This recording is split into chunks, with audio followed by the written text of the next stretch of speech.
tumutok tayo dito sa una nating topic, mga bossing. Actually, dapat pang number 6 ito eh. No?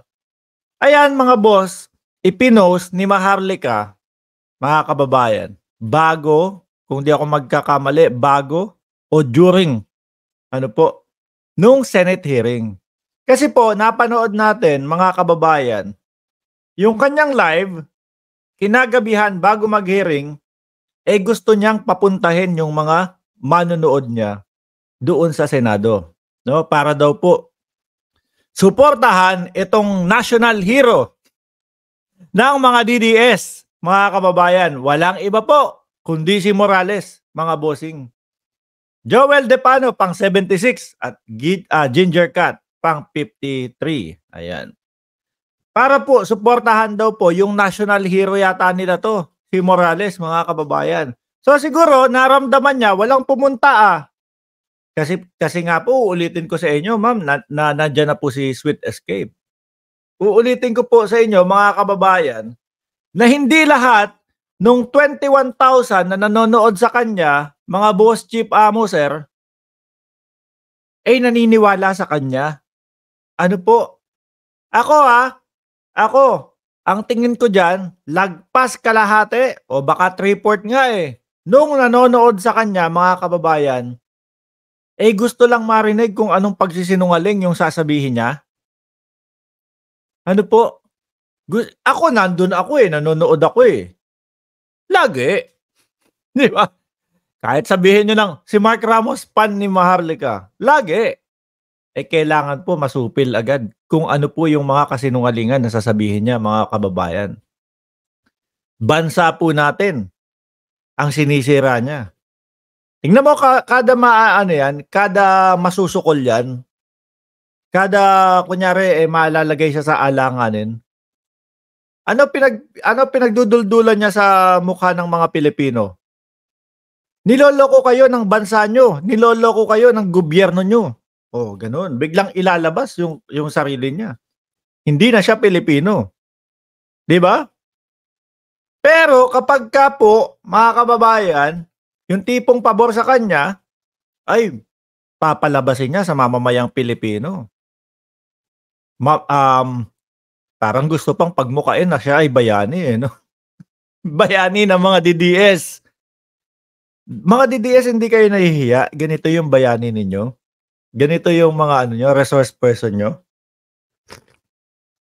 Tapos galit na galit pa kayo sa amin kapag ka nasusukol namin itong mga to.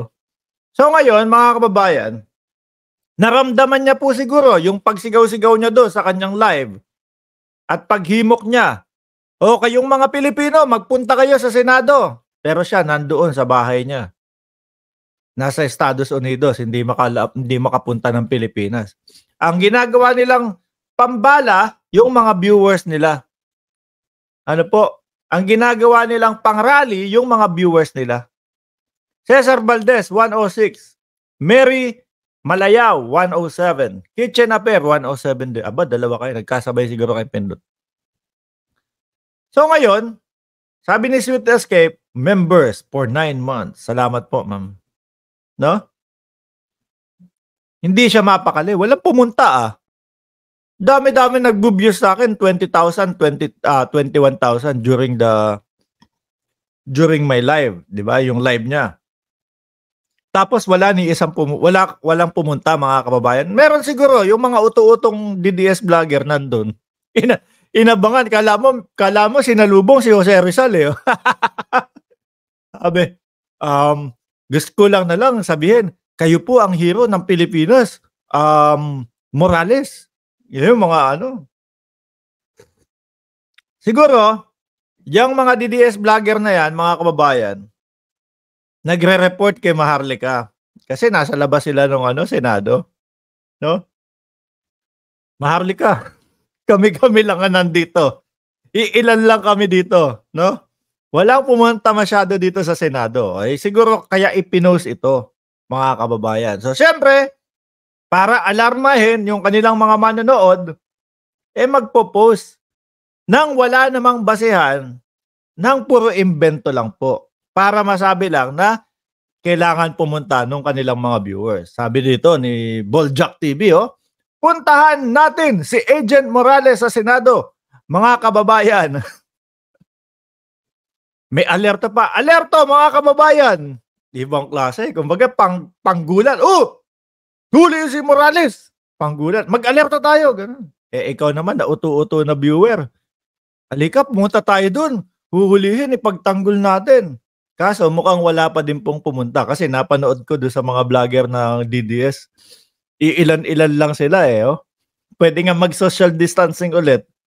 Ano? Alerto mga kababayan! Di umano, ipapaaresto sa NBI ng bangag admin si Agent Morales. Kumbaga, sabihin mo ba naman ng ganyan? Alerto! No, huhulihin yung ating national hero, si Morales. Baka nga naman mapapunta yung kanilang mga viewers doon sa Senado. Di ba? Please, puntahan natin si Morales. Please, puntahan natin si Mr. Morales sa Senado. Ipakita natin ang suporta. Ang ending, wala pa din po, mga kababayan. Wala pa din pong pumunta doon sa meron. Ibig nating sabihin kaunti at yung mga vlogger lang na wala na po kasing mga magawa yan, mga bossing. Lubog na sila dito sa issue na ito, no? Hindi na nila, kumbaga nakakahiya na pag lumabas kami, pinagtanggol na natin itong mga ito, no? Kahit mapahiya na tayo, kahit anong balubaluktot. Kung si Morales ka, balubaluktot na Paglabas nung sa Senado, ang sinabi doon sa interview niya doon sa isang vlogger, halata naman, sabi ni Morales, halata naman po na binabaluktot nila yung katotohanan at nilalayo nila yung usapin. Grabe.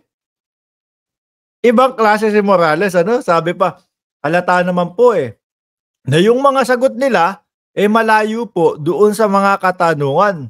Si Morales pa yung may ganang magsalita ng ganon. Sabi ni Abe P. Santa Rosa, present pang 188 like. Sabi ni Abe yan. Ayan. Salamat po, Ma'am Noemi Gasmin, sa inyo pong super chat.